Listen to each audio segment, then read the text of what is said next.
আমার চ্যানেলে তোমাদের সকলকে স্বাগত।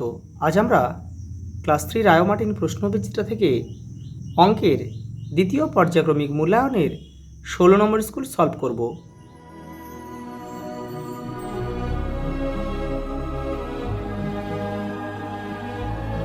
দেখো 16 নম্বর স্কুল, তোমরা যারা আগের 15টা স্কুল দেখোনি বা বাংলা, পরিবেশ, ইংরেজি দেখোনি, তারা কিন্তু চ্যানেলের প্লেলিস্টে যাবে, ওখানে কিন্তু সবগুলোই দেওয়া আছে। একটা প্লেলিস্টের মধ্যে সব সেটগুলোই করা আছে। দেখো প্রথম প্রশ্ন, 11কে 2 দিয়ে ভাগ করলে ভাগশেষ থাকে কত? দেখো 6 দিয়ে 12, তাহলে এটা বেশি হয়ে যায়, তাহলে আমরা কত করব? 5 দিয়ে 10 করব। 5 দিয়ে 10, তাহলে 1 আমাদের অবশিষ্ট থাকবে। দেখো 9 থেকে 3 বিয়োগ করা যায় কতবার? 3 বার। দেখো 3 3 9 মিলে যাচ্ছে 3 বার। 5টা 7-এর যোগফল, 5 7 35। কোনো সংখ্যাকে 4 দিয়ে ভাগ করলে ভাগশেষ 4-এর থেকে কী হবে? 4-এর থেকে কিন্তু ছোট হবে। শূন্যস্থান পূরণ করো। দেখো এখানে আমাদের উত্তর কত? 4। তাহলে 8-এর সাথে কোন সংখ্যা, মানে 8কে কোন সংখ্যা দ্বারা ভাগ করলে 4 হয়? তাহলে এটা আমরা কী করি? এই অঙ্কগুলো শুধু দুটো গুণ করে দেবো। 4 আসতে 32। দেখো 32কে 8 দিয়ে গুণ করে 4 আসতে 32। এটাও কিন্তু একই। এটা দেখো 15কে 5 দ্বারা কী করে গুণ করবে? গুণ করলে দেখো 5 15 কত? 75। 75কে 5 দ্বারা ভাগ করলে 5 15 75, 15 হয়ে যাবে। জোট সংখ্যার এককের ঘরে অঙ্কগুলি কী হয়? 0 হয়, 2 হয়, 4 হয়, 6 হয়, 8। দেখো জোট সংখ্যা আর বিজোড় সংখ্যা, জোট সংখ্যা আর যদি বিজোড় সংখ্যা যোগ করা হয় তাহলে কিন্তু বিজোড় সংখ্যাই হয়। যেমন দেখো একটা জোট সংখ্যা 2 নিলাম, একটা বিজোড় সংখ্যা আমরা 1 নিলাম, তাহলে হলো কত? 3। দেখো 3 একটা বিজোড় সংখ্যা। 2 দিয়ে বিভাজ্য হবে না যদি এককের ঘরে কি থাকে?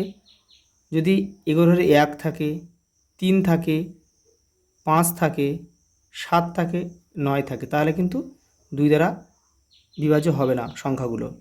বিজোড় সংখ্যা যোগ বিজোড় সংখ্যা, দুটো বিজোড় সংখ্যা যোগ করলে আমরা কী পাবো? জোড় সংখ্যাই পাবো। দেখে নাও, দেখো একটা বিজোড় সংখ্যা 3, আর একটা বিজোড় সংখ্যা আমি ধরছি 5। দেখো কত হলো? 8। তোমরা আরও অন্য কিছু ধরতে, অন্য সংখ্যা ধরতে পারো, অন্য বিজোড় সংখ্যা। দেখো 8, তাহলে 8টা কিন্তু একটা জোড় সংখ্যা।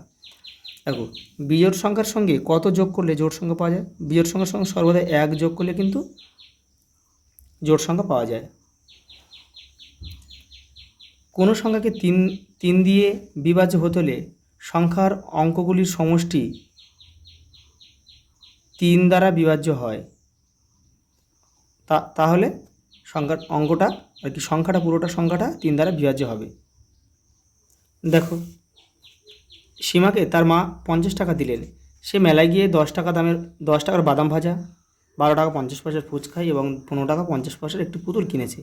সে কত টাকা খরচ করে? তাহলে 3টা কী করে যোগ করতে হবে? এখন তার কাছে কত টাকা পড়ে আছে, তাহলে সেটা আবার যে উত্তরটা বেরোবে সেটা 50 থেকে আমরা বিয়োগ করলে উত্তরটা হয়ে যাবে। তাহলে দেখো আগে যোগটা করছি। দেখো 10 টাকা, তাহলে 10 টাকার বাদাম ভাজা, 12 টাকা 50 পয়সা ফুচকা, আর 15 টাকা 50 পয়সা পুতুল।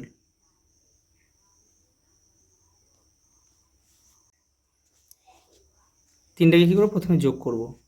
দেখো 50 50 100, 100 পয়সা মানে কিন্তু 1 টাকা, তাহলে এখানে আমরা কিন্তু আর পয়সা লিখবো না, শুধু শূন্যই লিখে দেবো। আর 1 টাকা যেহেতু, সেই 1 টাকাটা আমরা এপারে যোগ করে দেবো। দেখো 5 একে 6 আর 2 এ 7, 7 হলো, হাতে কিছু নেই, তাহলে 1 1 1 3, তাহলে 37 টাকা তার কাছে সে খরচ করেছে, তাই মোট 37 টাকা খরচ করেছে। তাহলে তার কাছে পড়ে থাকবে কত টাকা? দেখো 50 টাকা, 50 টাকা থেকে কিন্তু এটা বিয়োগ করো, 37 বিয়োগ করে দাও, হবে কত? 13 টাকা। তাহলে তার কাছে আর 13 টাকা পড়ে আছে। দেখো এখানে আমরা একটু যোগটা একটু ভুল করেছিলাম। এখানে দেখো এই 5 আর 1 6 7 8, এখানে 8 হবে, আর 3টে 1 রয়েছে 3 হবে, তাহলে 38। তাহলে 38, এই 50 থেকে কিন্তু 38 বিয়োগ করতে হবে, তাহলে হবে কত?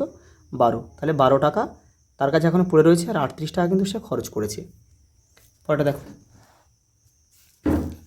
অপু 12 জোড়া মোজা কিনেছে, তার 12 জোড়া মানে কটা? তাহলে 12কে 2 দ্বারা গুণ করো, এক জোড়া মানে দুটো, তাহলে 12 দুগুণে 24টি। তার বোনকে 50 জোড়া 5 জোড়া মোজা দিয়ে দিল। 5 জোড়া মানে কত? 10টি মোজা বোনকে দিয়ে দিয়েছে, তাহলে 24টা কিনেছিল, 10টা দিয়ে দিয়েছে। তার কাছে এখন কটি মোজা রইল? তাহলে 24 বিয়োগ 10 সমান 14টি। তার কাছে এখন 14টি মোজা রয়েছে।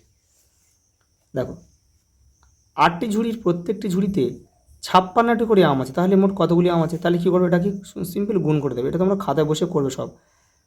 দেখো 6 48 8, হাত থেকে 4, দেখো 50 40, 40 4 44, তাহলে 448টি আম।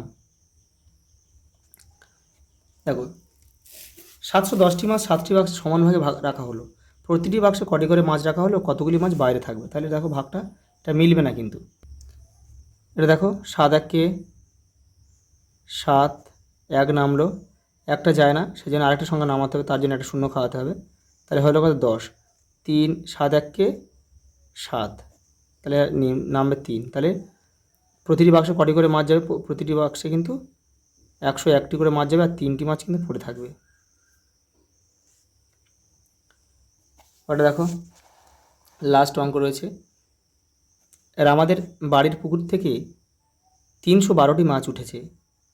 9 জন মাছ বিক্রেতা মাছগুলি সমানভাগে ভাগ করে নেওয়ার পর কিছু মাছ পড়ে থাকলো। প্রত্যেককে কটি করে মাছ নিল, কতগুলি মাছ পড়ে রইল? তাহলে এটাও ভাগ করতে হবে। 312 9 দিয়ে 312কে কিন্তু ভাগ করতে হবে। তাহলে দেখো প্রথম সংখ্যাটা 3 ছোটো, তাই যায় না, তাহলে আমরা দুটো সংখ্যা নেব। তাহলে আমরা এটা করবো কি, 3 3 27 করবো, তাহলে নাম্বার কত? 4, আর এখানে 2টা নেমে যাবে, তাহলে এটা 6 4 36, 5 45, বেশি হয়ে যাচ্ছে। তাহলে আমরা কি করব, 4 36 করব। 36 করলে এখানে 6 নামবে। তাহলে দেখো সবাই কতগুলো করে পাবে? 34টি করে। আর কটে মাছ পড়ে থাকবে? 6টা। আজ এই পর্যন্ত, দেখা হবে পরের ভিডিওতে।